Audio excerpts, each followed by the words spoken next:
Welcome to West of Tulsa. I'm CJ Ward. We're broadcasting from Ventura, California. We have a very interesting show for you today.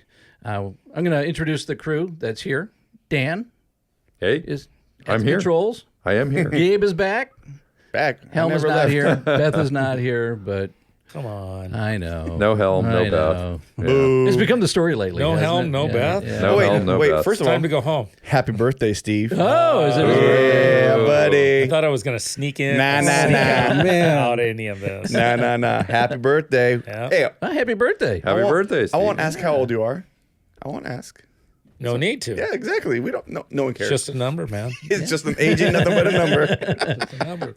In case you haven't seen one of our early thing. shows, Steve is a return guest. Yeah. He's one of Steve the OGs. Feist. Yep. OGs. Yep. We'll have Steve talk more about his background here in a bit. But, we'll reintroduce you to Steve Feist. Yeah. Perfect. All right. Joining Steve, Rick Rojas joining us today. Welcome Thank you. to the West of Tulsa show. Thank you. So the first time Rick and I met was maybe a month ago at the Hot Rod Forum we had in Santa Barbara at the Museum of Natural History. And you found that really, we'll get into your background here in a second, but we'll talk about the Hot Rod show because you found that really interesting.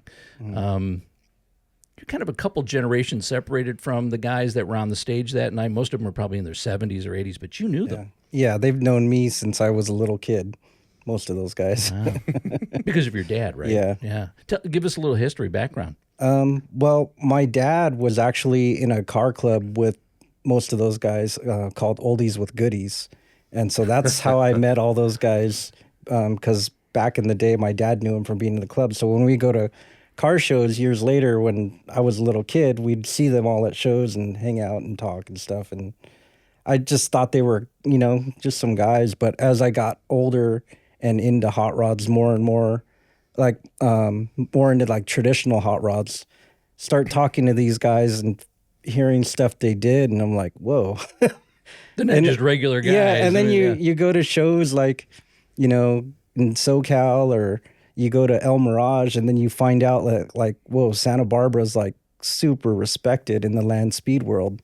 And it's like all these guys you thought were just cool guys, they're like doing some stuff that's hard to do, So when you looked down that stage that night, it was probably pretty impressive to see all those guys together. It was just cool to see them getting some recognition because everyone up there is like a hero. They've all done some crazy stuff, and they're all still doing crazy stuff, Yeah, one of them. Who was the one? Was it Arlie? Arlie Langlow? Yeah. At almost 80? And he's so doing 300 miles an hour. And they're going for a record against a car that's built by the best of the best. And, the driver just shows up to drive.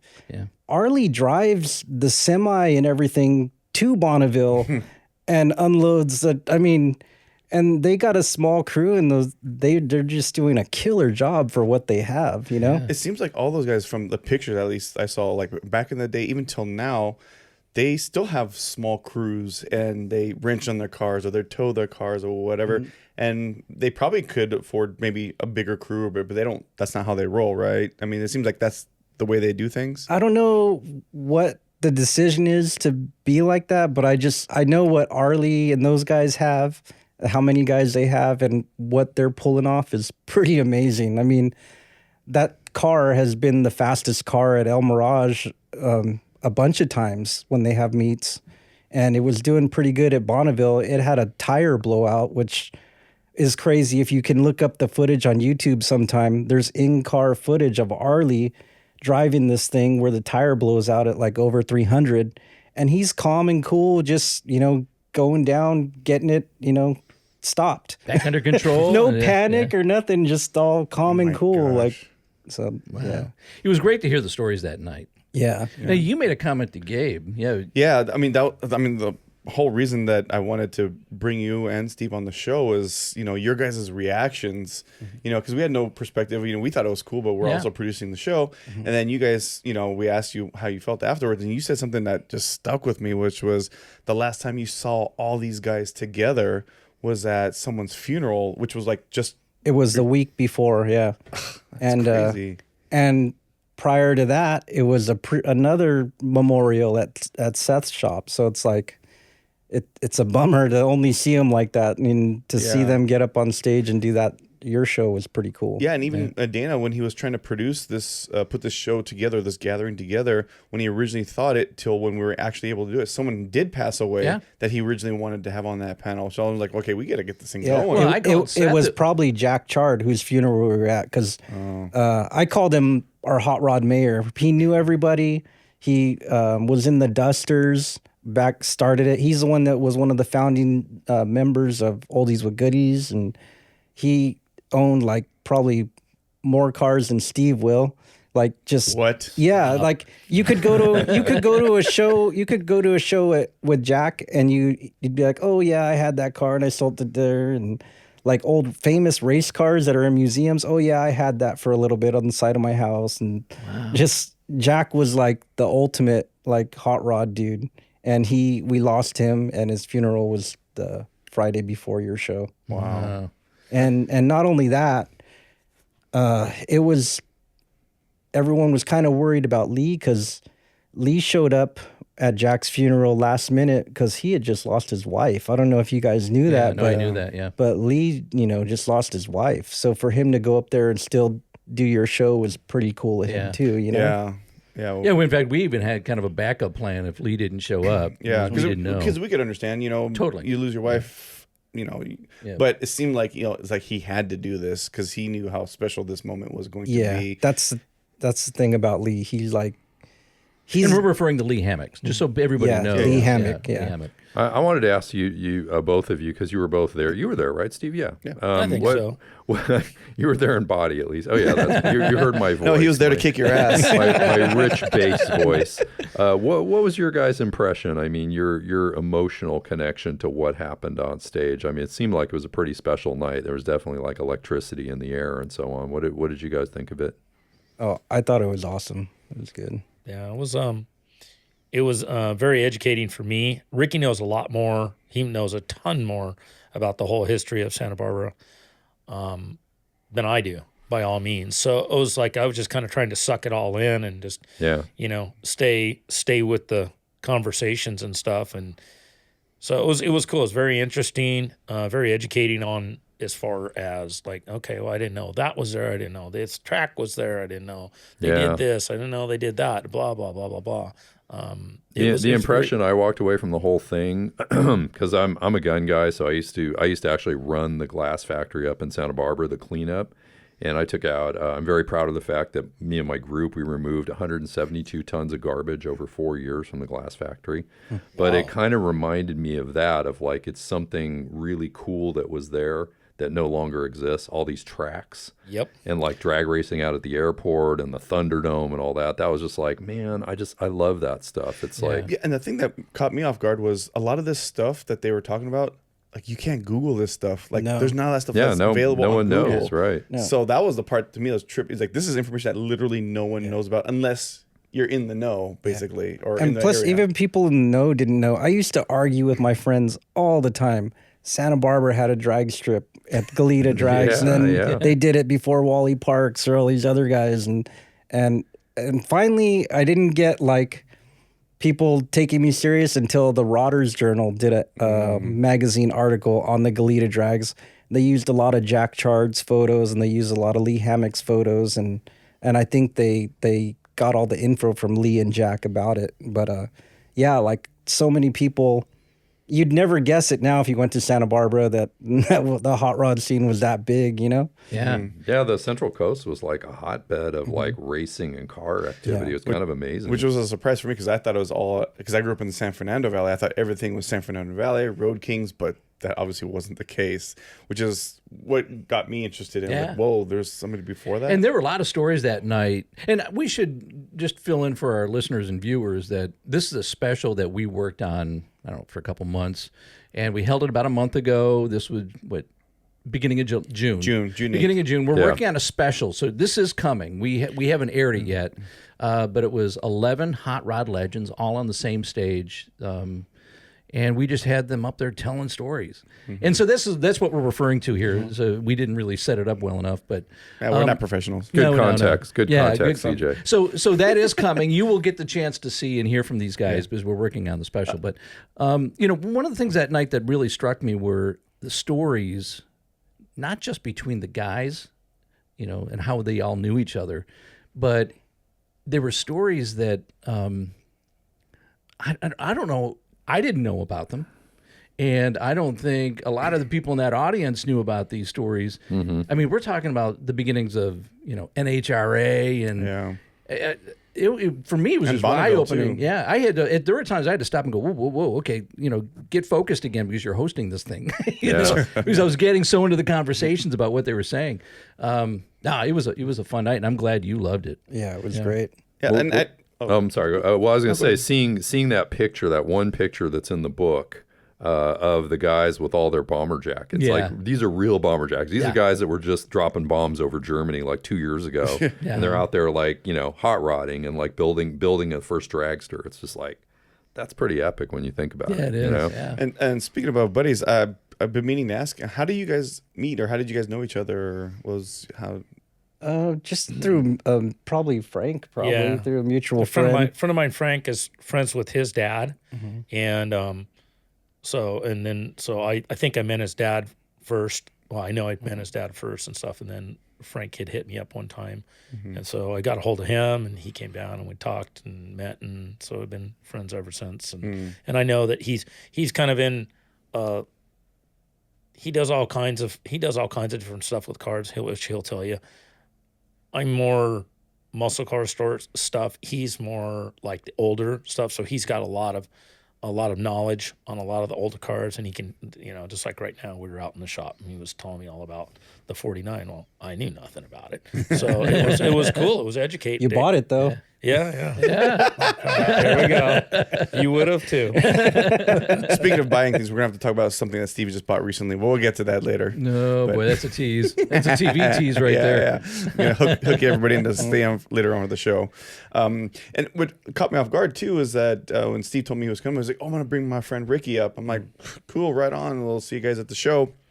And you show up, and I saw you, and I was like, "Wow, you're way younger than I was expecting. I was expecting some old coot from Santa Barbara that Steve knew, But you're not just young, but you're very young. So, and you're into the even older stuff than what Steve's into.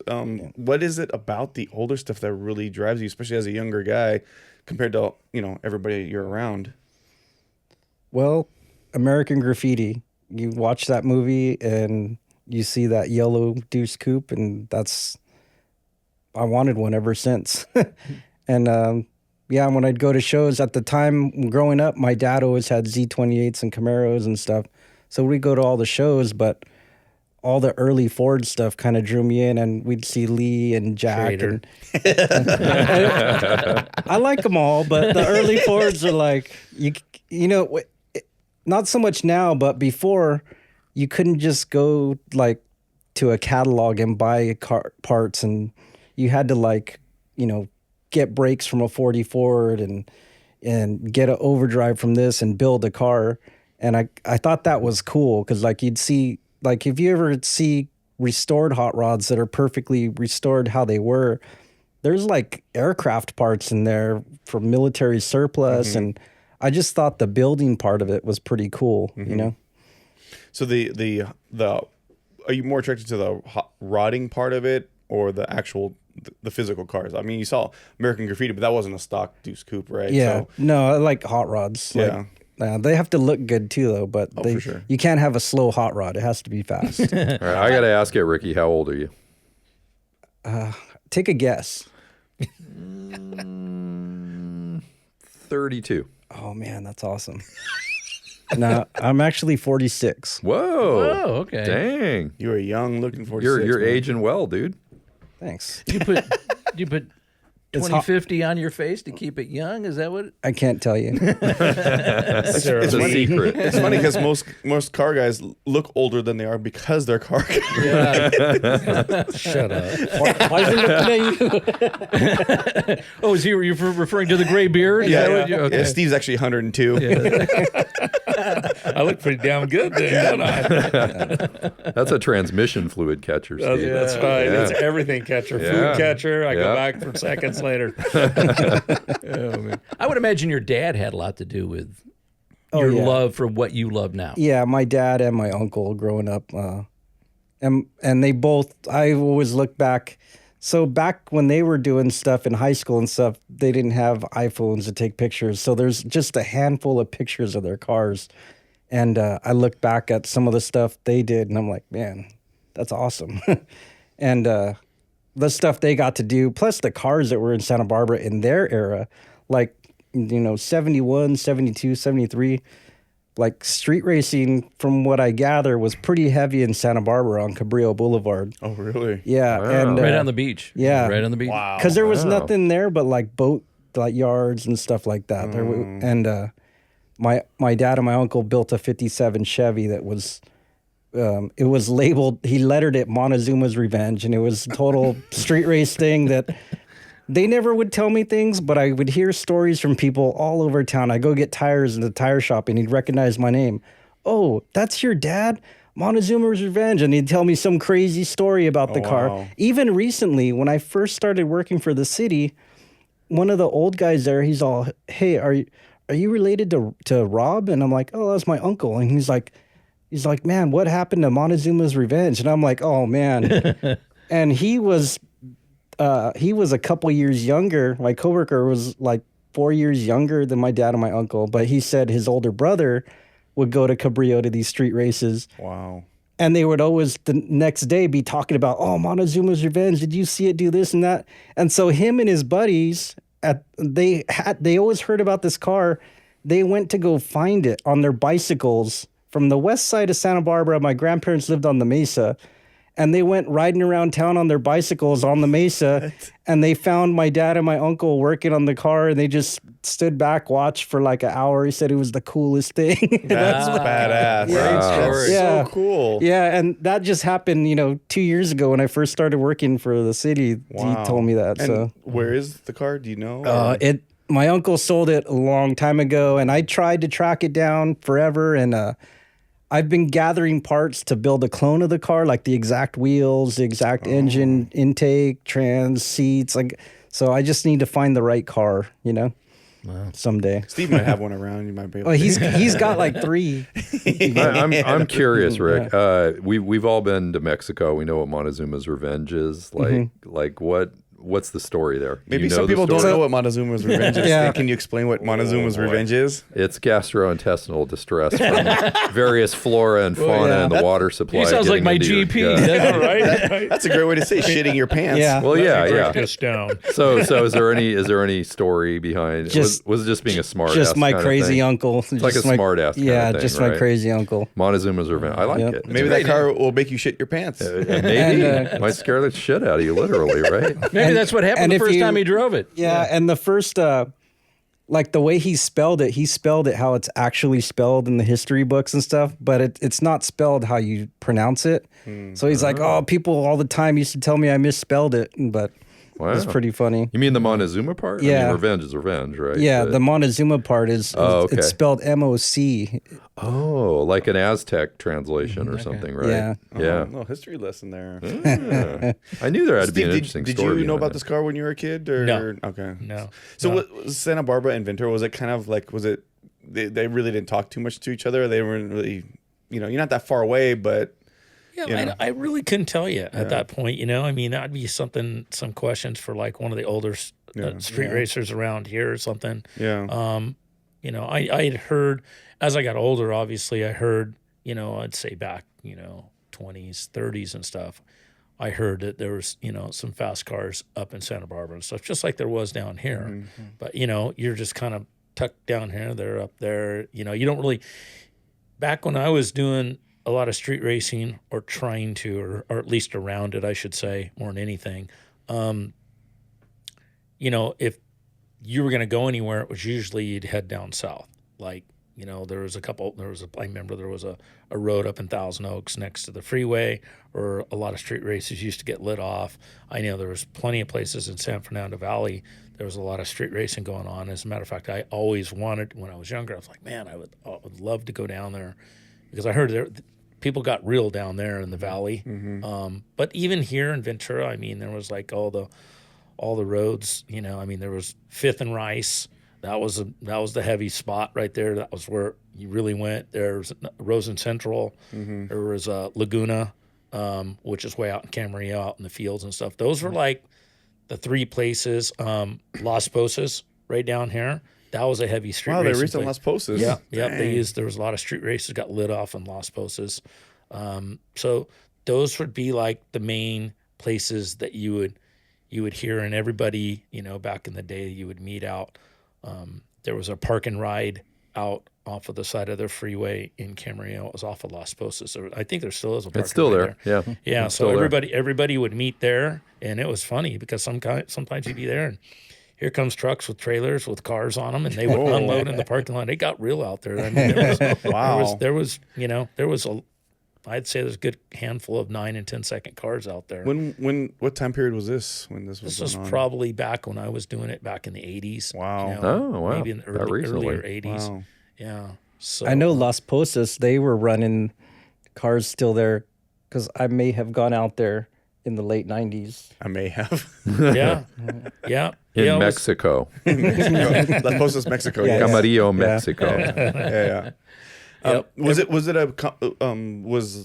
being from Ventura, was it like Ventura, we were faster than Santa Barbara, or, was it ever kind of like a regional kind of, you didn't really hear that much, at least when I was around it. It was just, this guy was from this town, he had a fast car. This guy was from over here, he had a fast car type of thing. So yeah. it was cool.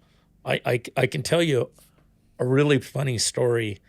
There was a guy named Jim Fox, another guy named Vern DeCoste, and they were Ford guys, Ricky. So you didn't miss out. If you can't tell, Steve's a Chevy guy. But their stuff hauled the mail. They always had cars that ran good. They were always a force to be reckoned with. Vern is very, very smart. Jim is smart. Jim was a machinist for a guy named Chris Skirsovic in town that had a machine shop, who was the best of the best as far as machinists back in those days. And so they'd build all these wild cars. Well, they had a Maverick that just hauled ass. Then they had a Pinto that hauled ass. And Vern would do some crazy stuff, but I remember, and I'm pretty sure, I can't totally remember. I can't remember if this was at I think it might have been at Laguna, right there. Laguna's kind of heads off of Las Posas, way lower Las Posas, and heads up toward the hills, like if you're going to go up the back way to like Dos Vientos and stuff. And Vern shows up with a Toyota pickup. I'll never forget this. And he shows up with a Toyota pickup, and he has a Banshee, a Yamaha Banshee. Are you guys familiar with Banshees are? So they're 2-stroke quads, okay?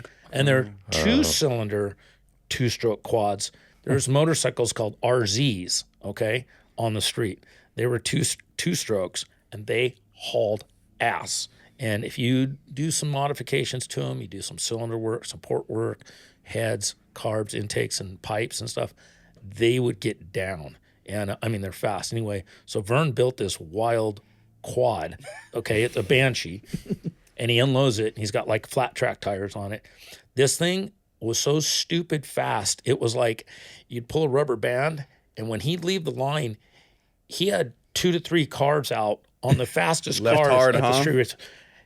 There was nothing at the street races that could beat him, because he'd hole shot him so hard.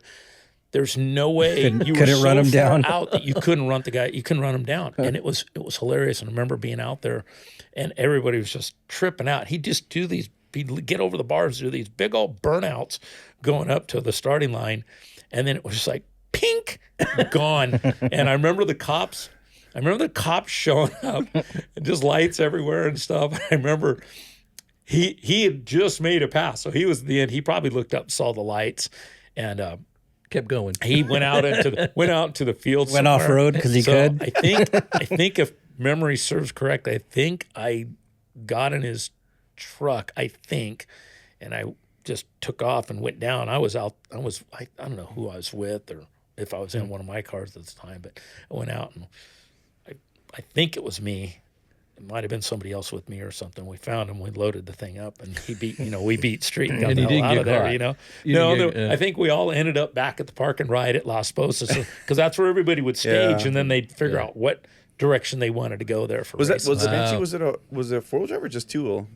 No, it's just like a quad that you go out and ride in the sand dunes or the dirt tracks or whatever like that. So I mean, when he left, he didn't pull it. He didn't pull the front wheels off, did he? Well, it would try. Really? It would try. Those things are just that must have been wild. Stupid fast. If you go up to Pismo or Glamis or whatever, you'll still see those things running around, and they're some of the fastest things out there. They got these big old long extended swing arms on them. So not being a car race guy that much. I mean, I've been around it a little bit, but it just comes down to power to weight ratio, right? That's essentially it. Yeah. I mean, you could have a car that's got tons of horsepower, and but if it weighs a ton, it has to stick to the ground. That's the other thing. So it's application of the power through the rubber onto the road, through the transmission, and all that stuff. Chain, and maybe this RZ has a chain, I would imagine. Oh yeah.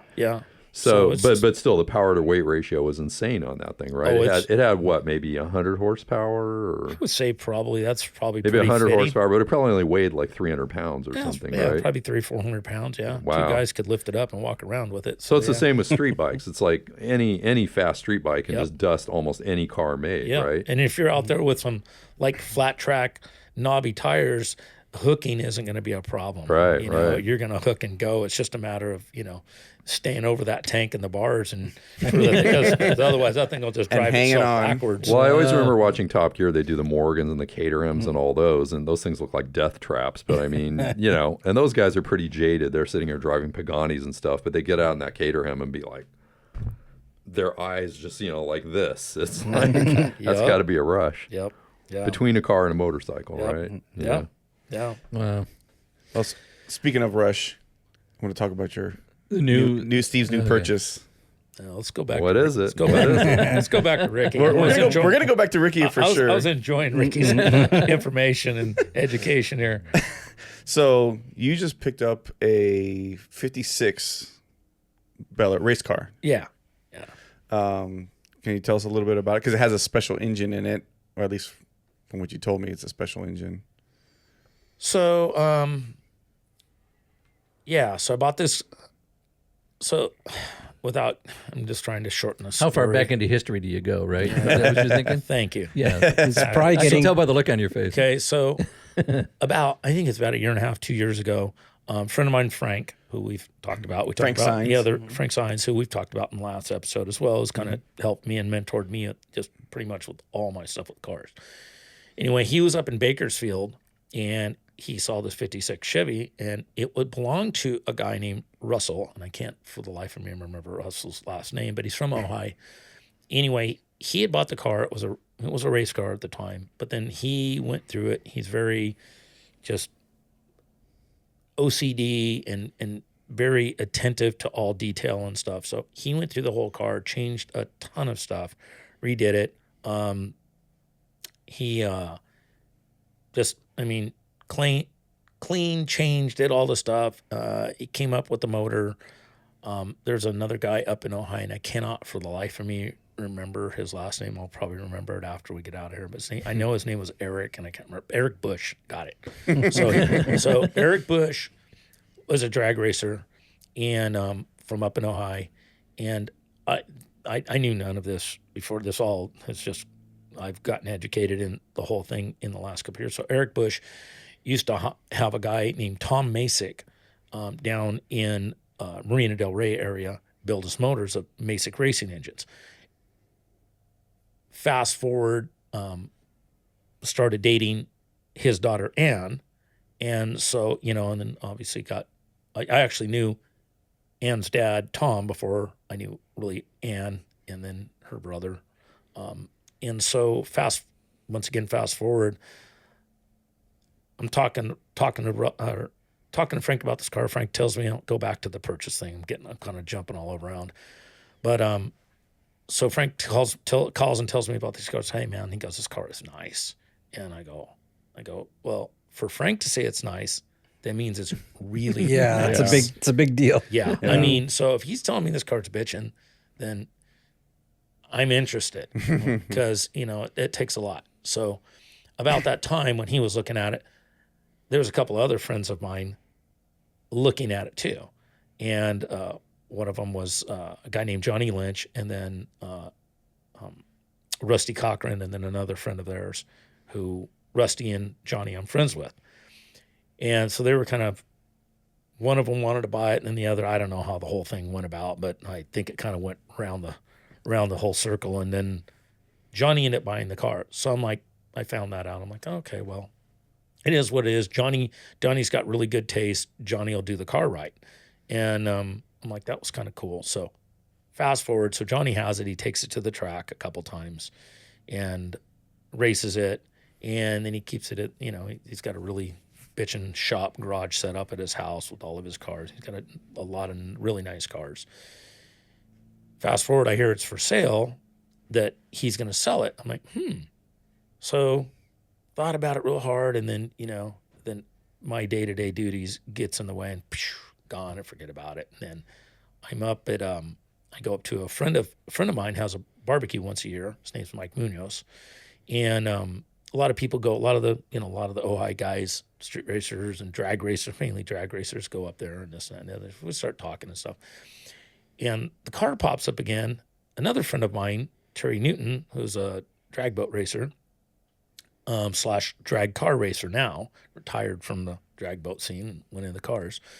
We start talking, and he starts telling me about the 56, blah, blah, blah. He goes, yeah. He goes, well, I was going to buy that from Johnny. I'm like, oh, really? I go, well, I was kind of thinking about it when I got told about it a month or two ago, but I forgot about it, to be honest. And so Terry starts telling me all about it and this and that. I pretty much knew everything about it already. The one thing that I didn't know is that it had a Masick engine in it. So that kind of just intrigued me even more on the car.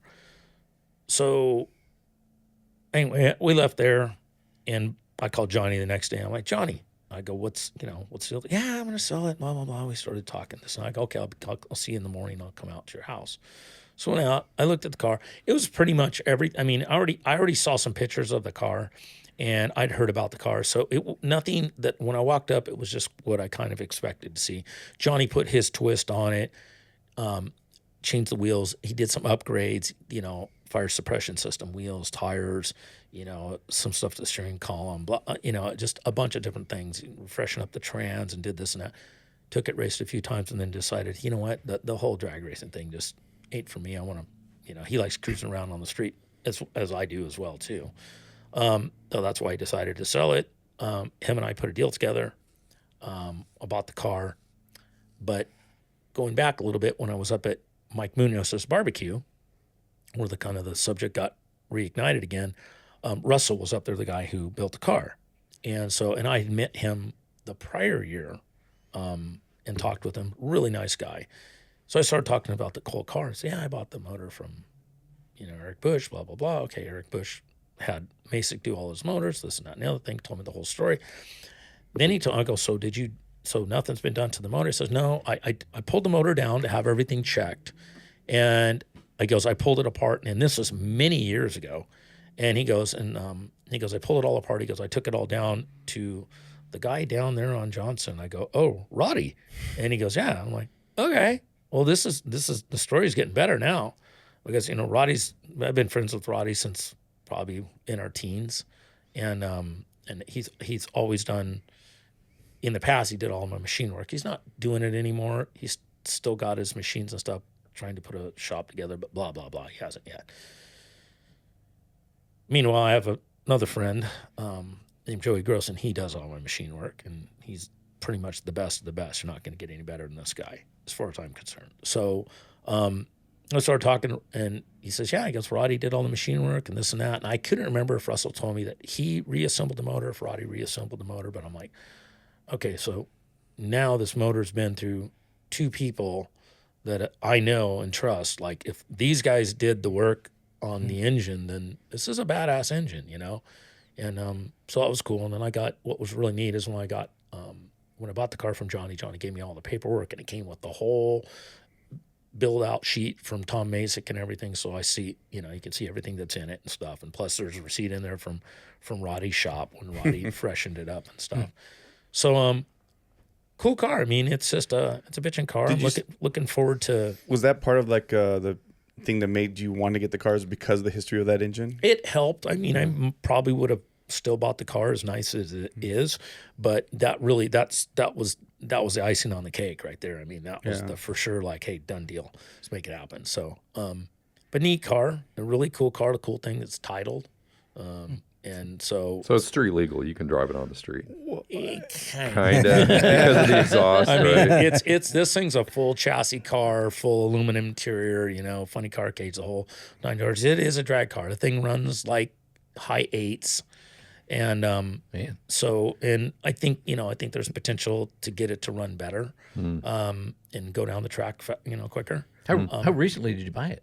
Oh, it's just been the last couple of weeks. Oh, so you haven't had a chance to go out and really? No, as a matter of fact, and the thing, unfortunately, it's been fired up and moved, and the plugs are hammered on it. So I need to, and I probably got to pull the carburetor apart because the race gas sits in there and it does weird stuff. So carburetor needs to come off, needs to put a new set of plugs in it, and we should. The funny part is his friend Ann, lady friend, whatever, she doesn't know that he has it yet.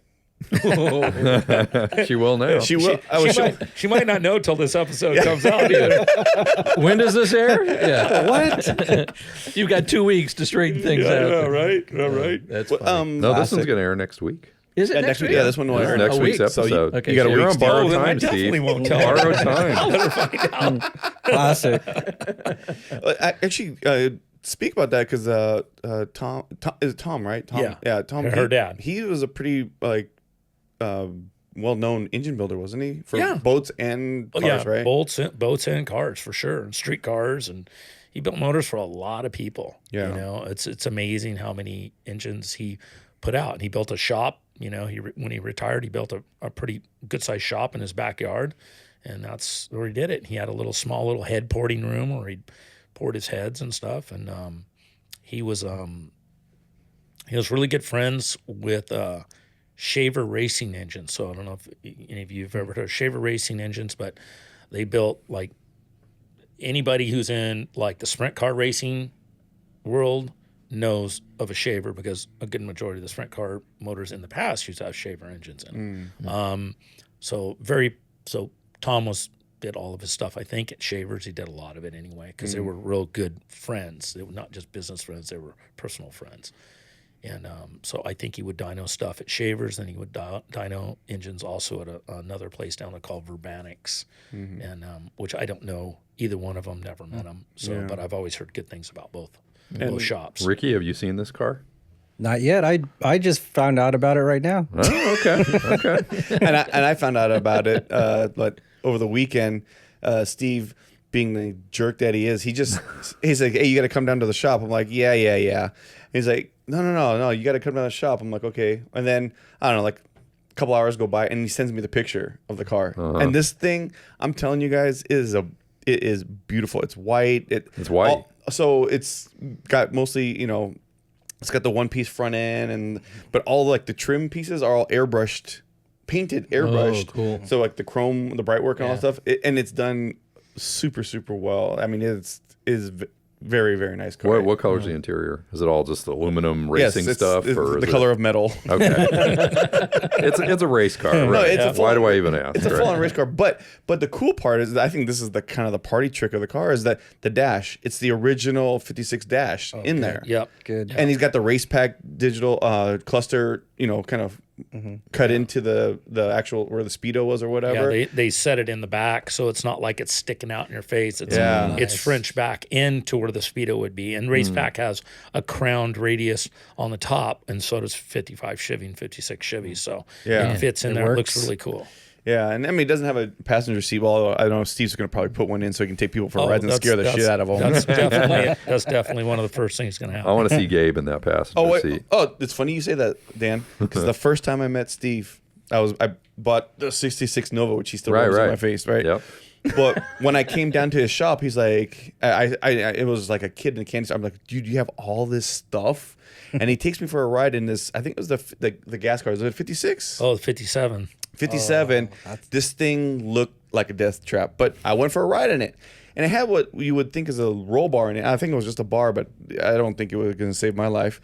And he takes me for a ride, and we're not wearing any seatbelts or whatever. And he just lights it up down Market Street. And he's just like, I just met this guy. And he's like, rah, rah, rah. And I was like, you know what? Maybe we could be friends. Because I'm scared shitless, and that was fun. You like being scared shitless. Oh, well, that's why I like drag racing. That's the whole thing. Right? I don't have any skills other than hold onto the steering wheel, But yeah, that's what Steve does. But it's fun. It's fun. Here's the hard question about the 56. Where are you going to put it? It's already in there. It's already in there. It's funny. Oh, it's in there? It swapped a spot. So one of the cars that was up there got brought over that I'm going to sell, got brought over to the shop into the area where I work, and it got shoehorned in the back with a plastic cover on it. So yeah. I've been dying to ask that question because I've seen Probably- the shop I would before. be Probably took the spot of another 56, so covered up and won't notice. It's just the same old car. It's funny too because whether you have one or two cars or many dozens. or Steve's amount of cars, you always don't have room for more cars. No. But you find out you make room, and next thing you know, this big shop that you have now becomes a small shop because you have no more room because you have so many freaking cars. So I think it's the scales. It doesn't matter how many cars you have. You still like I don't have enough room for all my cars. Well, it's funny. We had a son over here at one point. What did he say to me? At one point, we were talking about cars, and your son gets his eyes get really big, and he goes, "Yeah, he's always buying cars." See, he's got a big mouth, man. Giving me up. Oh, that's funny. So speaking of cars, what kind of cars you have right now in your stable? Oh, nothing pretty like his.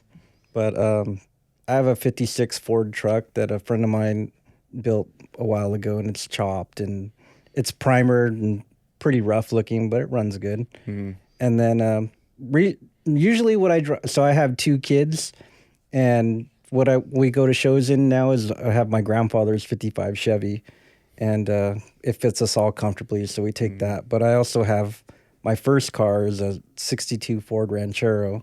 Oh, and that's fun. Yeah, and it's I learned that's pretty much everything I know how to do now. I kind of learned on that car, and I learned what works and what doesn't work by breaking shit on that car. Like it's and I've had it since '94, but it's not right now. It's pretty.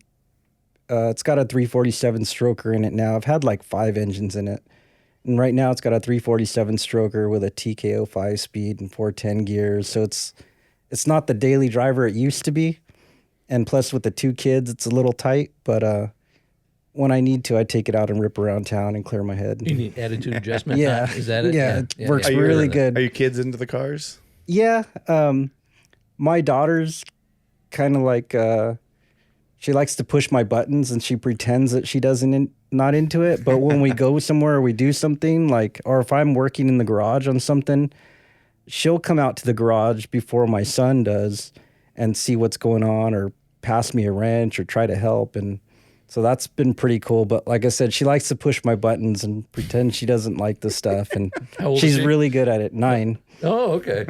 Yeah. And 9 years old is when they start pushing buttons pretty good. Yeah, she's. I don't know, I feel like my 3-year-old's already doing it. Yeah. That could be your mom. Yeah. So pretty much how to. You were saying you can do body work, you do paint. Yeah. You kind of pretty much do everything except for there was one thing you said. Oh, I upholstery. don't know how to do upholstery. But I've worked with so many talented people over the years. I've just learned how to do a little bit of everything, and I just like learning, and it's worked out well because I never have to call too many people to do my stuff, and people always call me to do stuff now. So That's just like Steve. I mean, we talked about this when Steve came on months ago, and we've talked about this with Kevin Haberly, Dana Newquist. I mean, so many people about all these skill sets getting lost. How many upholstery guys are there left? Really, not quite a bit. Not many. Not I mean, many. And then paint guys, they're not doing full restorations anymore. They're just doing insurance work. Yeah. Body guys, engine guys, machinists are Plating. Plating. too. Oh, yeah. Plating's a big yeah, we deal, lost right? plating. Yeah. Powder coating, painting, all So that stuff. do you think? I mean, what do you think could help change that to go back to learning a skill set? I mean, what would you say to someone out there? The hardest thing is that like a lot of the stuff has been taken out of schools, and I'm drawing a blank on his name, but the auto shop teacher at Ynez High, he's really pushing to keep things going, and they just got a booth set up over there, and they've got machining equipment for building engines over there that's better than some of the machine shops have. And so that guy is trying to keep stuff going really hard up there and doing a great job. They have a car show every year to kind of fund it. The Pirate yeah, car the show. pirate and kind of funds it. Wow. But that's like the only thing, you know, Santa Barbara High, I think they got robotics or something now. They don't have ROP, auto body or shop or anything like that. San Marcos kind of does a little bit. Yeah, But they don't so really use it that much. We gotta get that guy on this show to teach you a Santa I was just thinking the same same thing. thing. I've never even heard of. You hear about them removing all this stuff and not adding to it. Yeah, he's built a pretty good program. Wow. Over the years. That's cool. And like I said, they just got a booth going in there. I forget where the booth came from, one of the shops that closed down in Santa Barbara, and they put it up there. It's all functioning, and he wants people to learn, you know. All the skill sets that you've kind of learned by breaking stuff or whatever, did a lot of that stuff come down from your dad? Well, yeah, like the body and paint for sure, because when I was a kid, my dad had a shop restoring Porsches. And so I was over there a lot of the times, and he'd make me sand door jams and things like that. Yeah, like my friends are out having fun and we're sanding things. But yeah, definitely body and paint from my dad. And my uncle was really good with electrical stuff, and he just helped me get through my Ranchero. So my Ranchero was a basket case when I got it. At the time, I was driving, my dad has a 65 El Camino, and I just had my license a short time. And I went to a 7-Eleven, and this guy's like, "Oh, cool, El Camino. Do you want another one? I have a lady that's moving, and she has to get rid of all these cars, and there's one of these on the property you can have." What? Yeah. And so I'm like, what? I take his info, and me and my dad go out to this house off Patterson, and just looks like a regular track house with the backyards full of like cars, but like weird, nothing crazy, but the Ranchero was in there, and it was a Ranchero. The guy had told me it was an El Camino, just like the 65 El Camino I'm driving, but the Ranchero was there, and it was baby blue sitting in the dirt, and I'm like, I don't know, I liked it. And it's crazy because the lady said it had been sitting there for like 12 years or something. And me and my dad came back with a battery and some gas, and the thing fired up. So we came back with an air tank and put air in it, and it had a brake pedal. So my dad's like, I'll drive it, you follow me. And so we drove it from Goleta all the way to the east side of Santa Barbara and made it no problem. Wow. But it was funny though, because I drove it, and when we got home, he let me drive it around the block, and I drove it around the block, and I'm like, oh no, this ain't gonna work, because it was like driving a golf cart. It had a 144 cubic inch engine with a 2-speed automatic, and it was good reason to rip all that out. And have a project car. I found in the Santa Barbara News Press, a guy had wrecked a 68 XR7 Cougar, and it had a 302 in it with a 4-speed and a 9-inch rear end. So I got that thing for like $400. Took it. We had them jacked up side by side at the house and put all that stuff in that car, even the floor. So like, because that car, you know, the 6-cylinder had a tiny, tiny drive shaft, and it would never fit the big drive shaft that the V8 needed. So we cut the whole floor out, from the rockers all the way to the firewall and the so you can get the rear end too, or and I put me and my dad put the whole Cougar floor in there and attached it into the sub rails of the Ranchero. And so like I had the Cougar bucket seats bolted up to stock Cougar platforms and the factory Cougar shifter for a while when I was first driving it around. And so you're really driving a Cougar. Yeah. Is it a Cougaro? Yeah. A Cougaro. It's a Cougaro, I think. Wait, so when you came over to that house and you were expecting an El Camino and saw a Ranchero, what was your first reaction?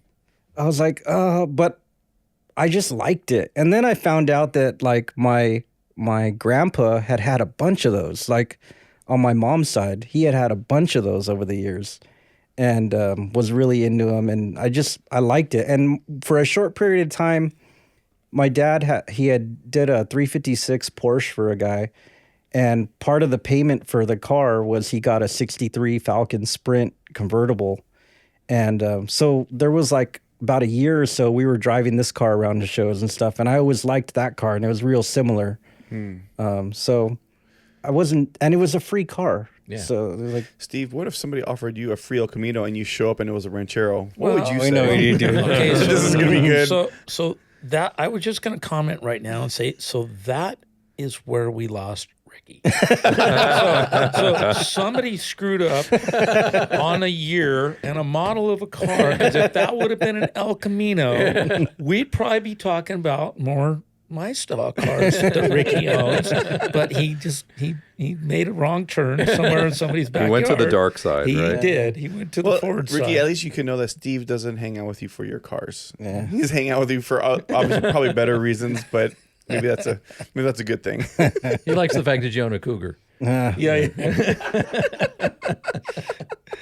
If somebody ever comes up to me and says, "Hey, have you ever seen Ricky's Ranchero?" I'm gonna say, "No, I've seen his Cougar. But I've never seen a Ranchero." Oh, well, you're right. I think we ought to have that guy on from San Ynez. Yeah, that sounds awesome. Yeah, he's cool, and he's doing a lot. He's been there a while too, hasn't he? Yeah. Yeah. Okay. Are you pretty connected in Santa Barbara with like community wise, like trying to like, I don't call it outreach, but like staying connected with guys to help the community type of thing? Because I know Steven Ventura, he's connected to like with Frank Signs and all the other buddies that is. They all kind of help each other in some roundabout kind of way. Are you like that in Santa Barbara? Is it a kind of a tight community out there? Yeah, try to be. Like a lot of the guys you saw that you had on stage, always try to take care of those guys. And when I have a lot of customers over 11 years of building cars in San Ynez, and I have a lot of customers still that need stuff done. And a lot of times it's just trying to get them to go out and drive their car. Remember how much fun it is. A lot of people just park their cars and Steve. I wasn't going to say it. I built this 49 Olds probably like 10 years ago, and the car came out like nice. And I mean, it's only been to 3 shows and it's won every time. And I think I've driven it more than the customer's driven it. And I'm like, dude, like you gotta go out and have this thing fun. And he'll call me every once in a while. Oh, I had to move the car and it won't start, and I got to go over there and drain the gas. And it's a nice car, like polished, perfect interior. It just sits, Just sits. Things start going wrong with it. Yeah. And so a lot of these guys are getting older where, man, part of what I do is just go drive their car for them, Like a driver for hire. Yeah. Come drive my car. It's interesting because I find this, and I know I'm going to get totally hated on for saying this, probably from my friends too, because the younger generation, especially in the import community, you don't see a lot of this where you're respecting the elderly. I say elderly, like the legacy of the generations before you. Like you're looking out for the people that you kind of grew up looking up towards, and that part of the community. That's what I find is really interesting and really cool about the hot rod guys. Like what Steve did for his buddy that had cancer and passed away, and did the burnout at the funeral and brought the car. I feel like that's such like I don't know. It's very prevalent in the hot rod community, but you don't see that outside of that very much. At least I haven't. Maybe there isn't as much history. I mean, maybe that's what that could be part of it too. That's what I was going to say too. It's like, you're not going to be talking about import racing in the 70s and even in the 80s. I'm not saying they weren't around, but they really weren't around. I mean, it was like you're talking a onesie twosie versus a whole plethora, whole culture of exactly racing. 100%. Yeah, that could be true. It just seems a little bit different. We were at Ventura Cars and Coffee one day. You and I were standing there talking to, I'm trying to remember, young guy, and he talked about, you were telling me about how the different generations, they went out and bought the different cars for somebody who had died in the family. That's a fantastic story. And that's what you were talking about. Yeah. They go back generations. And those are import guys, but they're also hot rodders too. Their dads had like, Fords and Chevys and stuff like that. Okay. But no, you're right. They do have those imports. As a matter of fact, actually, one of the guys that we met, John Urban, he has the purple Civic that I showed you, whatever. His dad knows Frank Sines, and he might even know Steve because he grew up right around the corner from Steve's current shop right now, where he's at. So it's just like, he respects the hot rod community, but he's into the imports. So you're starting to see a little bit of that hybridization. Crossover. Yeah. Crossover. So I feel like it will be there. It's just, hearing stories like you guys are sharing, I think is very important to know that, like, oh, these guys do look after each other. They do respect, the generation that came before them, Well, look ahead 30, 40 years from now. All the guys that have been wrenching on these, Mazdas and whatever, they're going to be telling stories about how their father was out there wrenching on these cars. And, I mean, it's going to happen at some point. It's just a matter of time. I mean, having owned, American Muscle and Japanese imports, there's nothing like the old school hot rods. They were built differently. They're just a different car. You can say it's built better or stronger or whatever, but I don't feel the same way about my RX-7 as I did about the 66 Nova that Steve has now. There's no doubt about that. I don't feel the same way, and I don't know. Maybe that's just me. I don't know. I could be wrong. We'll find out in a couple of years. Who knows? What else? By the way, do you know what Eric Beecher? Does that even ring a bell? Boy, the name sounds familiar. I can't place it though. So Eric, as we've been talking about the Valley and restoration shops, Eric has a shop. He was in Goleta. And he was a Santa Barbara police officer, left the force, said, I'm going to follow my dream, opened up a shop in Goleta, and just moved about a year ago to San Ynez Valley. He just set up a paint booth, too. But we're going to have him on the show here in the next couple weeks, probably. And he said he'd be on. And he does actual, like hot rod, custom paint work. He doesn't just do insurance work. No. He is a full-blown hot rod restoration shop. That's cool. Yeah. One that's actually opening. That's crazy. Opening. And usually hear about closing. At one point, I said to him, oh, yeah, you'll get a lot of exposure. We'll put you on the show. And he goes, I don't need exposure. Right? No, he's got so much work right now. I don't want people to know I'm around. Yeah. Gates shut. Yeah, exactly. He goes, no, man, we got so much going on. But we're going to have him up here talking about it. Yeah, that's interesting. So. Yeah.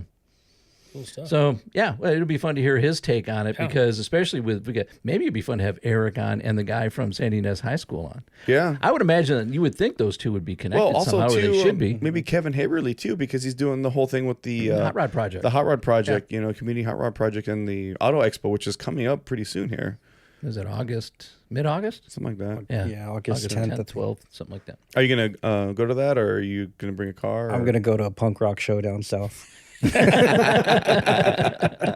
So there are limitations to your hot rod history.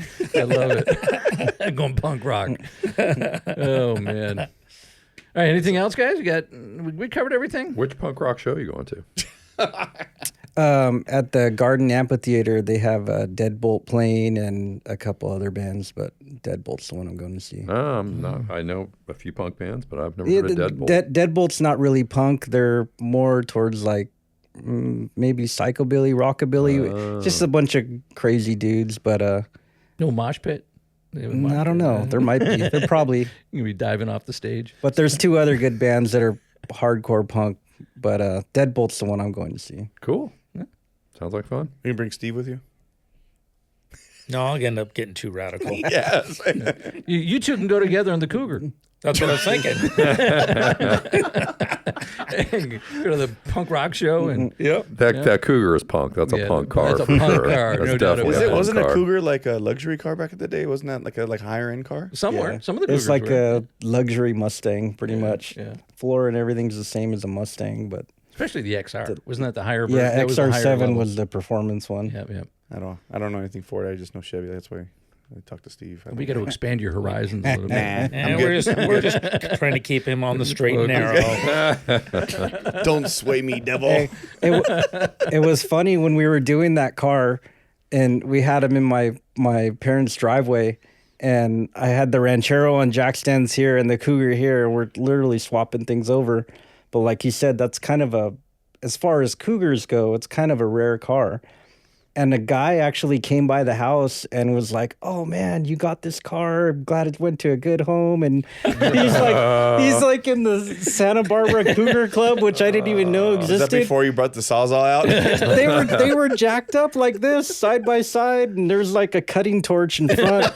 And he came by like a couple times and then stopped coming by. He's like, "What have you done?" Have you checked any Cougar forums to find out what he said about you? It's like horrible thing. I sold a lot of the parts off of that car, so it probably helped get other Cougars on the road. Is what I'm. I'm surprised you didn't call the cops on you and report a chop shop or something going on. The Cougar police. Yeah. It was funny. Oh man! All right. Thanks, guys. Steve, thanks for coming back again. Anytime. Talk about hot rod history. We'll have more of that. Anytime. Rick, good to see you. Thanks for See you coming guys. by. Yeah, we'll have you back again and talk about more history. Sounds good. Yeah. Any other projects you're working on? Bring them by. We'd like to see them. Yeah, I've always got something going on. All right. Yeah. Hey, what did you drive today? We didn't ask. What did you drive today? I came in his little car. No, my late model is an 87 S10. That's what I drove down here. Late Okay. model 87 S10. Now, what car did Steve drive over here? Later Rental? Later model. Rental. Way to get out Wait a of minute. that one. Wait. Hey, Way to get out of that one. That's a good one, Steve. I'm gonna start saying that about my Tesla. I came on my rental. Damn, I don't even know if I'd claim that as a rental, homie. Not a It Tesla. is embarrassing. I know. Trust me. It's not. I'm not proud of it. I mean, that's almost about as saying my girlfriend let me drive her car. So Okay, what So you car is had more a- embarrassing, my car or your car? My car's more embarrassing. Really? Oh, yeah, You yeah. think so? Yeah. At least mine's an Well, ice car, right? No, in front of car guys. Yeah, I don't want to admit that I drive a fucking Tesla. and then you sold a 66 Nova, and now you have a Tesla? Ooh, when you say it that way, it's Hard pretty questions. ugly. Ricky, Hard you're hitting questions. below I'm the just belt. trying to put it It's together. pretty ugly now. But it is true. It's factual. It wouldn't hurt so bad if Steve didn't have it back in his garage. I see every time I go over there. Yes, it's I'm living in a different time right now. It's I don't want to get into politics, but yeah, Wow. the economy's not that great, so I'm having to drive it. Hey, Dan, you don't drive a Prius, right? No, No. but Okay. pretty bad. Okay, well, I mean, Corolla. I was going to say, if you drove a Prius, then you and Gabe are pretty much neck and Be neck. tied up. I got a Corolla. I don't think it's much better, but Yeah, Is it? Corolla. Okay, well, that's fine. Yeah, It's an econo No, box, that's definitely better than what I'm driving for Yeah. sure. Okay. Because Steve's quote unquote rental that he has right now, it's in the same vein as the Corolla. It's a utility car. He Okay. just uses it to get from. You know why I bought that thing? I was just telling Ricky, because I can fold the front seat down, fold the back seats down. I can still put a complete drum-to-drum rear end in the back of that thing if I need be. If need And you be. probably will be. Yeah, most you go. definitely. I can put long stuff in there. I can There you put go. prop Yeah. shafts out of a boat, just as long as I get some long stuff in there for car parts, and I'm good. Yeah. That's why I have the minivan. Perfect. I drive a minivan. So how do I compare The minivan's with- cooler than the Tesla. You think so? Oh, 100%. Yeah. 100%, dude. Yeah. I took the seats out so I can load up. I don't shit even with know what kind of minivan it is, but I could tell you it's cooler than Tesla. it. Yes. I'm not going to argue with that point at all, dude. At all. Oh boy. Some good car bashing going here Yeah, to close it out is, the really. show, huh? Yeah, I deserve it. I like it. I deserve it. I feel better about my minivan now. You should. I know. You should. You drive that thing with pride. I do. Now I will. Smile. I'll put the seats back in it at That's some right. point. That's right. Funny how things change. Like, 10 years ago, minivan, mom car, soccer mom soccer car, mom. right? But now it's like, minivan, not bad. Tesla. Tesla's always going to be looked at the same. Tesla's the new It's a soccer toaster. mom. It's a toaster oven, dude. Yeah, It's it a is. toaster oven. It That's is. all it is. You It's not plug even it a in. car. It's an appliance. You I do like the plug old. it in. I still like the old Chevy. What those were, the Astro vans, right? Yeah. Oh, yeah. Oh, yeah. Astro van, I've yeah. seen those. Some of those things. Laid out. Not to- I love cool, those. Not to get I off mean- topic, but those things are starting to come back with the bet they are. with the billet specialty wheels or the Boyd wheels Yeah. and the billet grills. billet They're grill. coming back, dude. Yeah. Remember that was Wow. kind of the rage for a long time. yeah. People were slamming them on the ground, put some nice wheels on them. Stuff. Or Hey, the I liked them. Or the GMC Savannah, right? Same thing. Savannah. Savannah? Wasn't the Savannah the Astro or no? It was the same thing as the Astro. I think that was like the Maybe so. the the upper tier, but I thought Steve, being a GM guy, he would be all over I us. I got lost after Astro. Yeah, well, I get it. We're talking boxes here with wheels on them. Yeah, so, exactly. But you would see them at the river when I was a kid. They see them at the river towing little jet skis and stuff like that. Oh, yeah. They were cool, man. On bags. Yep. Well, in high school, I drove a 72 Ford Econoline van. With a little porthole window in the back and the shag don't carpet. want to say it, but Yeah. A stalker van. A stalker van. A stalker van. That's there you go. So I was going to think Was it like, white? Was it white? No. It was red, okay. red with yellow stripes that kind of okay. looked like that. Did you have, And did it you had have the candy for 8-track player. kids? What's that? Did you have candy for the kids? No. I had an 8-track player with, and it always had Led Zeppelin in Through the Outdoor. Sweet. Their worst That album. thing played Their worst all album. the time. And you on had that long thing. hair, didn't you? I loved it. I did have long hair. There you go. Like a double ponytail. Did it have side the pipes? Yeah. Did it Have have what? side pipes? No, side pipes. Oh, I wasn't that cool. You would have had side pipes, and I wasn't that cool. and that would have really just. Just set it off. It had the 3 on the tree. Oh, Yeah. 3 on the tree. Oh, so that was a hot van. If it had It a was. 3 on the tree, I know it didn't have AC. No, probably not. Probably not. Yeah. And this was in Hemet. This is the desert. Oh, Yeah. Damn. No AC in Hemet? No, Ouch. no. So in you- fact, when I gosh. got it, I remember my my dad showing up. I pull up in this minivan, or not a minivan, full blown 72 Econoline van, and he looks at it and he opens up the door, and what does he see? Shag carpet everywhere. Bow, And bow, there's like, bow. yeah, and there's like, like that, Bow, a bow. lift with a little bed in the back. And he's like, what the hell are you going to do with this thing? I said, listen to the 8-track. It's a sex van. Just say, Dad, it's a Yeah, sex that's what it van, was. right? Yeah. Get laid in it. Shaggin' wagon. Shaggin' wagon. Shaggin' There you go. wagon. Did you have a Leonard Skinner baseball tee? Oh, I love Leonard Skinner. Of Yeah. well, Leonard, yeah. Oh, yeah. the baseball But- tee with the long sleeves? No. But Zeppelin was always Just all you- Zeppelin. Hopefully, you had bean bags and lava lamps in there. Yeah, no, I didn't go that far with it. No. And actually, I got rid of that, and that's when I bought the Jeep, the 46. That's pretty Willis cool. Jeep. Willie's? Yeah, took out the Yeah. Ford Banger in it, dropped in a 283 Chevy. Nice. Yeah, that one actually, when the guy I sold it to, he gets into this thing, right? I put it up on the corner. I get a call within an hour, right? So I go down there and meet this guy, and we swapped out the rear end, so it had the low gear, the whole thing. Yeah. And I said, whatever you do not pop the clutch on this thing because you won't control it. Pop, pop, pop, pop. And that's sure enough, that's what he does. And he goes pop, pop, pop, pop, pop, pop, through an intersection, right? And he stops, and he goes, "I'll take it." So we go down the bank. He gives me cash. We signed the paperwork, and I said, "Well, good luck." And he goes, "Oh man, I'm taking this. I'm going to take these tires off. I'm going to put some paddles on this thing, and we're going to Glamis." Wow. That was his plan, and never saw the thing again. Wow. But then I bought that, and I bought a 2002 BMW. So that was. I was always. My flipping brain's cars back hurting. then. What? Yep. You went from creepy to cool to kooky? Yeah, well, No. back That's a then. cookie. No. Back then, it's Yuppie. Yeah, yuppie. That's what it was. Oh, yeah. sorry. Yeah, that's Wait, what exactly year? what- What year did you get the 2002? Oh God, you're gonna go back in history. So let's see. High school, I kind of graduated in '81, but I really didn't. So that was the van, then the Jeep. So I probably bought the 2002 probably in '83. Oh, so you're yuppie then. What year was it? 2002. It was a 70. No, the first one was a 69. Then I had a 72, and then I had a 74. Those 2002s are very pricey Oh now. yeah. You The had first three one was a of them? roundy, what they call a roundy, the roundy. That was the only one. The other two I had were square You had tail. 3 different 2002s? I had 3 of them. I'm surprised you haven't bought another one because there's passion there if you had 3 Oh, of I them. love them. I mean, I holy love crap. them. The thing I loved about the 2002 was the simplicity. You'd sit in this thing, and it was just dashboard, gauge, and one little slider. Yeah, the old That was pretty BMWs much were it. really That like was it. utilitarian. They weren't Yeah. before they became yuppie Yeah, yeah, mobiles because yeah, I yeah. sold Yeah. BMWs back in the day. Okay. I worked at Hal Watkins back in the day, and I saw some cool 2002 CS635Es, like all yeah. these kind of exotic. TIIs, Yeah, for the TIIs, time, yeah. And we get the Euro cars in and stuff. And There's a like, guy in Houston, I believe, that works on only 2002s. But what he does is he rips the drivetrain out of them, puts the S2000 drivetrain, the I rear can drive see on that. oh it. wow, And these things rip, dude. That's could imagine. 240 horsepower. Yeah, because 2002 was a gutless car. I mean, it was cool, but it was a gutless car. No, it didn't have any power for sure. Yeah. Anyway, the last one I had was the 74, and I pull up to a red light. It was the quietest death I've ever heard in my life. Just died, huh? I just pull up, stops. I'm like, is it not running anymore? It died in its sleep. And with the aluminum block, right? Died of natural causes. That was it. And I said, that was it.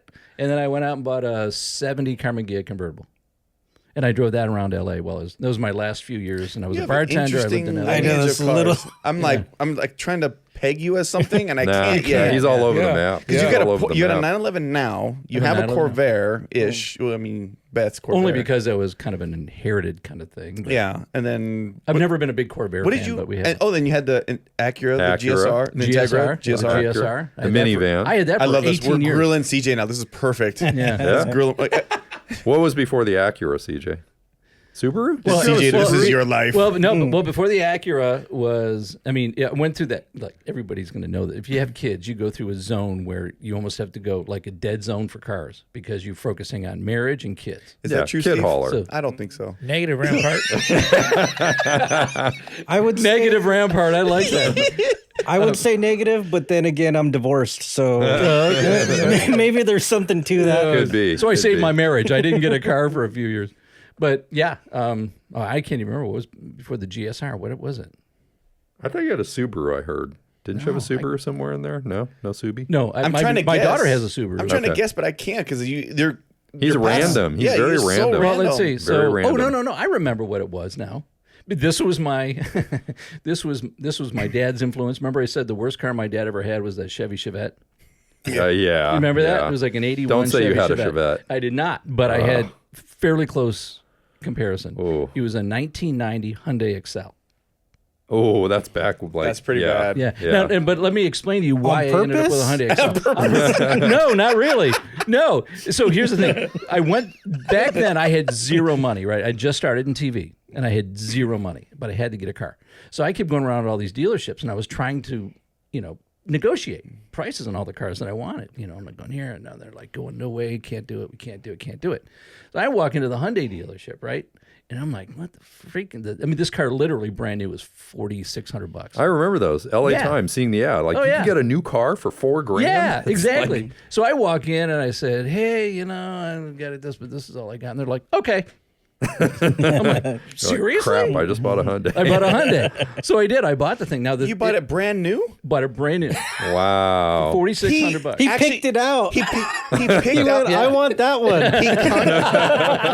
He consciously went to the Hyundai dealer to buy a brand new Hyundai, picked it, and offered a price. They agreed, and you drove it home. I took it. He did that shit willingly. Wow. Yeah. Wow, CJ. Yeah, kind of willingly. I'd been to every other dealership in town before that. If they before I ended accepted up your, if they accepted your offer that quick, I think I would have said, "Whoa, you know what? Put on the brakes. Pump the brakes. I gotta go think about this. Little red flag came right back there. about Yeah. another $500-600 lower. Yeah. Yep. Well, I was in and look, all I know is that somebody took my offer and this is all the money I had, and they said, yeah. I'm like, done deal.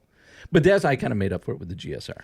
So then I get my next job. I start maybe 2 jobs later. I start making enough money. Yeah, that's quite a leap. Hyundai, first generation Hyundai, to Acura GSR. Yeah, well, that's quite a leap. I was working in Fresno, so this was my 3rd TV job. Started making some money, and so I had the Hyundai. AC goes out, and I'm commuting between Fresno and Santa Barbara because Beth is working at KUIT, and we're dating. We're not married yet. And so I'm like, shit, I can't drive this piece of shit anymore. The AC's out. I only bought it for $4,600. It's 5 years later. Plus, it's a Hyundai. It's a Hyundai. So I walk into. I heard about the Integras, the Acura Integras. So I walk into the dealership and I said, at Fresno Acura, and I said, hey, I'd like to test drive one of your GSRs. And they're like, test drive a GSR. Mm. You test drive a regular one, then you place an order for a GSR. I'm like, oh, I didn't believe them. So next time we're down here, I'm with Beth. They said, hey, let's go down to Ventura because they've got an Acura dealership. I want to go test drive the GSRs. And I walk in. I said, I'd like to test drive your GSRs. And they go, you don't test drive GSRs. Same thing, huh? Shit, I guess the guy was telling me the truth. So I test drove a regular one. Go back to Fresno, walk into the dealership, and I said, I'll place an order for a GSR. I waited 6 months, got the car back. What did that car cost new? That was, by the time they added all the shit together, and I was like, I walked in thinking I was going to buy it for like 20 or 21. Right. And you know how it is. After you sign all the contracts, you go, whoa, shit. They added $5,000 to this thing? Where'd that go? Where did all that come from? I think it was about 25 grand. I think it was 25, 26, something like that. What did you have after the GSR? Well, the GSR I gave to my daughter, my oldest daughter, and I bought the 911. Oh, there you go. Okay. All right. So I'm getting better. No, Definitely. I'm moving up since the Hyundai. What year 911 is it? 87. Oh, okay. Is it SC? Carrera. Oh, It's a nice car. Nice. It's a really nice car. I love your car. All right, so I have to ask it's the fun. I question now, love it too. since everybody knows the answer to this question that I would answer. What's the most embarrassing car you've ever owned? I already answered that. I know you will. You got you out of the way. Well, I had to commute to Buellton every day for I love how you're a explaining long why you time. had to. Yeah. Everyone has to And justify the car, right? so at the time, my newest car was a 65 Thunderbird, and it was $25 a day to go to work in that thing. So I had to do something. So I found an older, it was a 91 Accord wagon. And it actually was pretty cool because you Actually could. pretty cool. Accord wagon's a good Helmwood. car. I've carried rear ends in that one. I've carried engine blocks to the machine shop. Nobody's going to bag on an Accord. No. No, wagon. Helm would actually say, "Hey, do you still have it? I want to buy it." It's a 5-speed too. It was a 5-speed. dang, that's so pretty it was, rare. It was, Nice. Yeah, it was hard to find. That's not very embarrassing at all, so actually. that's all I got.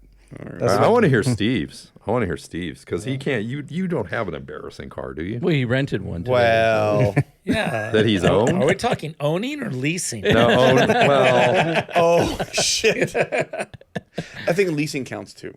Okay. You had to pay for it. all right. Let her rip, Steve. We want to hear this. I think the only thing I can say, I'm just trying to go back. I mean, honestly, I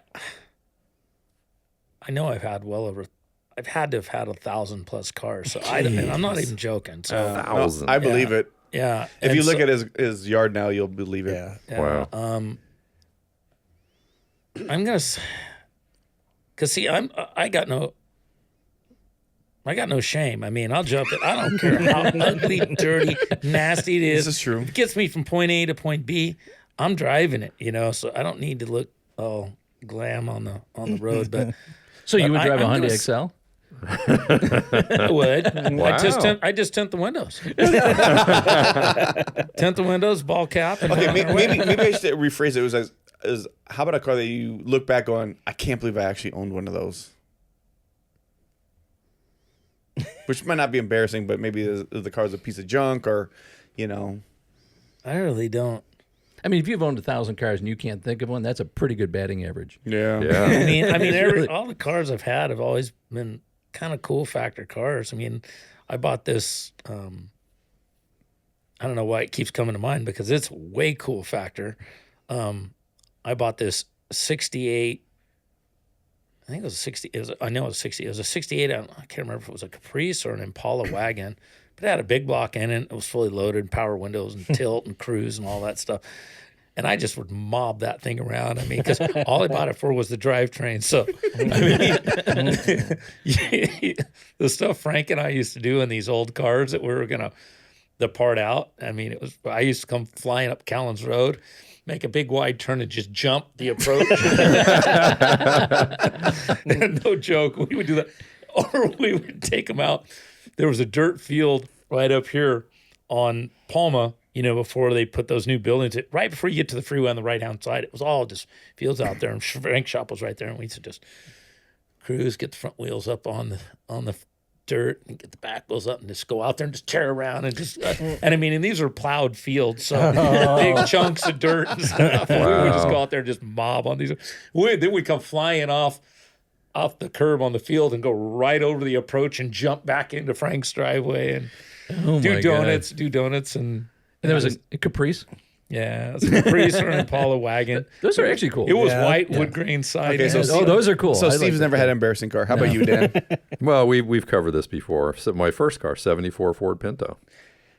But I know it's become cooler now, but in the day, man, when you had the Pinto back in the day, versus the Corolla now, which one would, if you had to go back to one of those two cars, or pick Corolla by far is a million times better car. No, the Pinto was a piece of shit. If it would have been reliable, I would have been fine with it. It was a piece of shit. I mean, it is a Ford. It was unreliable. No, sorry. No, my first car was a Ford, and I have the Ford hate too. I'm like, everyone today is like, why don't you get a blah blah blah? And I'm like, I'll never touch a Ford car, never.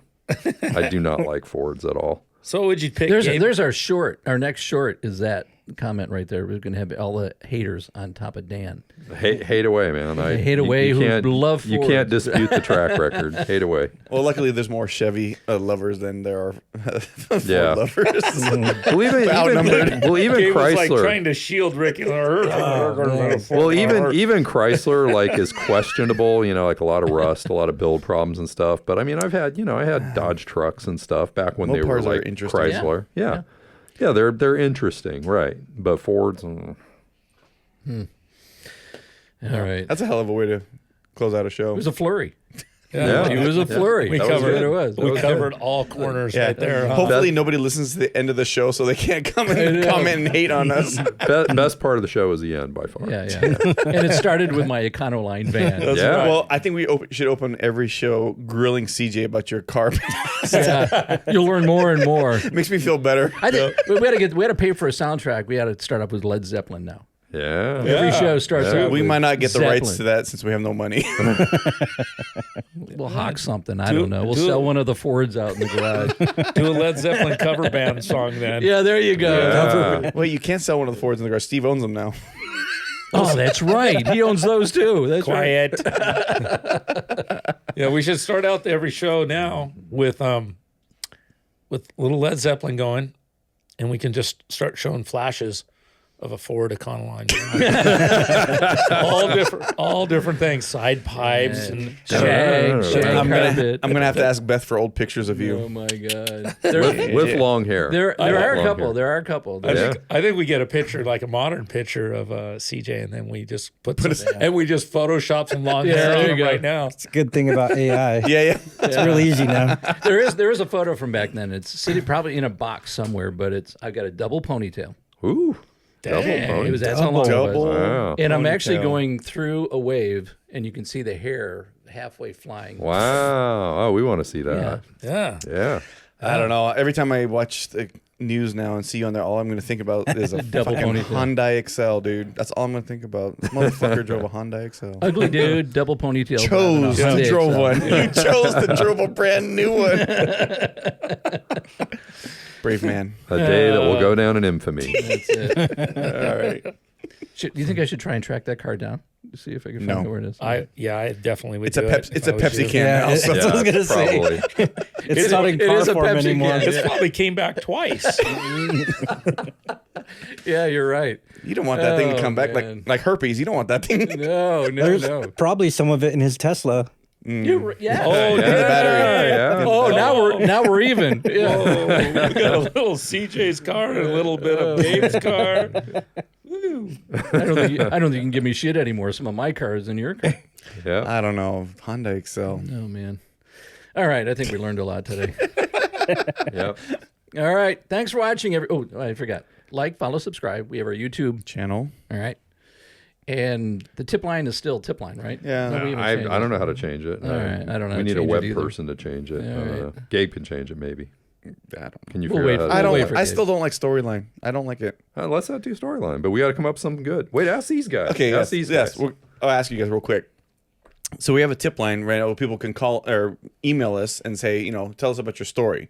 But everybody has so far said that's kind of confusing. I don't know what that means, tip line or whatever. So we're thinking about changing the name. What would you guys suggest that we change our tip line to where people can write in and share their story? What would you guys call that? Or what's your thoughts? A suggestion line. Suggestion line. Oh, like a suggestion box where you can. Yeah. Suggestion. That's 3 syllables. I don't think we can handle it. But the thing is that we don't want suggestions because we don't want people telling us how bad of a job we're doing because we know. That could be it, too. But we just want people to share their stories, through the website. Just tell us a little bit about yourself, or your story. So what would you think, would be a good way to say, hey, come tell your story here and type it in here and send it in. That would be like if you've got a great story or good story to tell us. That's why I said storyline, but Gabe doesn't like storyline. Yeah, I don't That even almost think sounds like fairy tale. So we got to just story time. story time. Yeah. Fairy tale line. How about you, Plus, Rick? you might get. Got to be something. I don't know. I'm just thinking if you do something like that, you might get weird emails from like some little old lady who says, "Oh, my nephew does all this, but he really doesn't do anything." I would take that because right now no one listens to this movie, so I'll take something. Send us your spam mail or whatever, you know. Sorry, spam us. All right. Well, thanks, guys. Again, Steve, Rick, thank you so much Yeah, for this is coming fun. and joining us. And Yep. Dan, thank you. Thanks, Gabe, guys. thank you. Thanks for coming on. All right. Thanks, everybody. And thank you for watching West of Tulsa.